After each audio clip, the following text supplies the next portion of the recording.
दोस्तों यहाँ पे सबसे पहले जो आप लोग को अपडेट पता होगा कि आप लोग की जो हियरिंग है वो नेक्स्ट हियरिंग 18 जुलाई को कंडक्ट होने वाली है। तो यहाँ पे जो आप लोग की बेंच थी जो कि 11 जुलाई को सुनी जा रही थी सुप्रीम कोर्ट में, उसमें क्या हुआ था कि सेंट्रल ने और एनटीए ने मिलकर एक एफिडेविट पास किया था। यानी कि एक एफिडेविट 10 जुलाई को उन्होंने यहाँ पे सुप्रीम कोर्ट में पेश किया था। अब सुप्रीम कोर्ट ने उसके अगेंस्ट फैसला करने के लिए पिटिशनर्स को यहाँ पे टाइम दिया है कि आप लोग इसके अगेंस्ट जो भी सबूत इकट्ठा करने हैं या फिर जो भी आप लोगों को प्रॉब्लम दिख रही है इसके अगेंस्ट आप लोग अपनी जो फाइल है वो तैयार करके लाइए। उसके लिए जो भी टाइम चाहिए वो सुप्रीम कोर्ट ने यहाँ पे दिया। जैसा कि आप लोग अपनी स्क्रीन पे देख सकते हो, the court granted the adjournment to enable the petitioners to file their response to the affidavit filled by center and the national testing agency yesterday। यानी कि जो नेशनल टेस्टिंग एजेंसी और सेंटर ने मिलकर 10 जुलाई को एफिडेविट पास किया था जिसमें उन्होंने कुछ बताया था कि एग्ज़ाम कहाँ कहाँ पे क्या हुआ है, क्या प्रॉब्लम देखने को मिली है। तो उसी के अगेंस्ट रिस्पांस के लिए यहाँ पे कोर्ट ने टाइम दिया है पिटिशनर्स को कि इसके अगेंस्ट जो आप लोग रिस्पांस देना है उसके लिए आप लोग को ये टाइम दिया जा रहा है।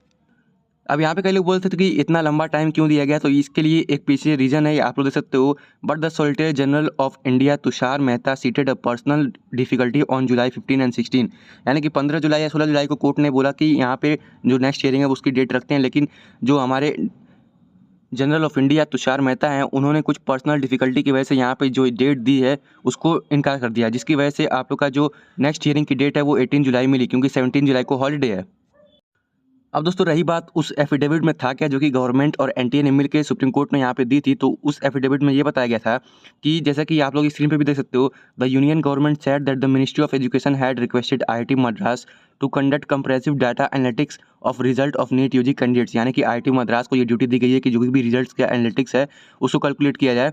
और in compliance with the supreme Court directives the centre inform the supreme Court that there was no evidence of wide spread cheating और specific groups of candidates unfairly benefiting from the abnormal scores. यानी कि यहाँ पे उन लोगों ने supreme court में ये बोला है एफिडेविट जो था उसमें कि जो भी आप लोग का पेपर लीक का मामला सामने आया है उसमें ज़्यादातर बच्चों को बेनिफिट नहीं मिला है। और जो बात की जा रही थी सुप्रीम कोर्ट जो बात करता कि मास स्प्रेड हुआ है पेपर लीक का, यानी कि जो पेपर बच्चों को मिला है पहले वो बहुत ज़्यादा बच्चों में अगर मिला होगा तो यहाँ पे रीनीट करवाना पड़ेगा। तो उसके हिसाब से इन लोगों ने ये बोला है कि ज़्यादातर बच्चों में पेपर नहीं पहुँचा था। सेंटर ने यहाँ पे अपने एफिडेविट में सीधी सीधी बात ये बोली है कि इसका कोई भी प्रूफ नहीं है कि जो एग्ज़ाम्स हैं यानी कि जो चीटिंग हुई थी वो बहुत ज़्यादा बड़े लेवल पे हुई थी। यहाँ पे इन लोगों ने बोला भी है कि there was no evidence of wide spread cheating और specific group of candidates unfairly benefiting from the abnormal scores. यानी कि जो स्कोर्स दिए गए हैं उससे कुछ स्पेसिफिक ग्रुप ऑफ स्टूडेंट्स हैं जिनको बेनिफिट हो रहा है, इसका कोई प्रूफ नहीं है। उसी के साथ the NTA submitted a separate affidavit to the supreme court. They analyse marks distribution at national state city and centre levels for NEET UG 2024। तो ये जो एफिडेविट था वो पास किया गया था सुप्रीम कोर्ट में, जिसको लेकर के सुप्रीम कोर्ट ने यहाँ पे जो पिटिशनर्स है उनको रिस्पॉन्स करने का मौका दिया है। और उसी की जो नेक्स्ट हियरिंग है वो 18 जुलाई को होने वाली है। अब दोस्तों आप लोगों को क्या लगता है कि दोबारा से यहाँ पे नेक्स्ट हियरिंग की डेट मिलने वाली है या फिर रीनीट होगा या फिर नहीं होगा, या तो एग्ज़ाम को बड़े लेवल पे यहाँ पे जो रिजल्ट है उसका रीवैल्यूएशन करवाया जाएगा? आप लोग प्लीज़ कमेंट करके जरूर बताइएगा। और दोस्तों वीडियो को ज़्यादा से ज़्यादा शेयर करके लाइक करिए, और अगर चैनल पर न्यू विजिट कर रहे हैं तो प्लीज़ चैनल को सब्सक्राइब करके बेल नोटिफिकेशन को ऑल पर सेट कर लीजिए ताकि आने वाली नीट से रिलेटेड अपडेट सबसे पहले आप लोग को मिल सके।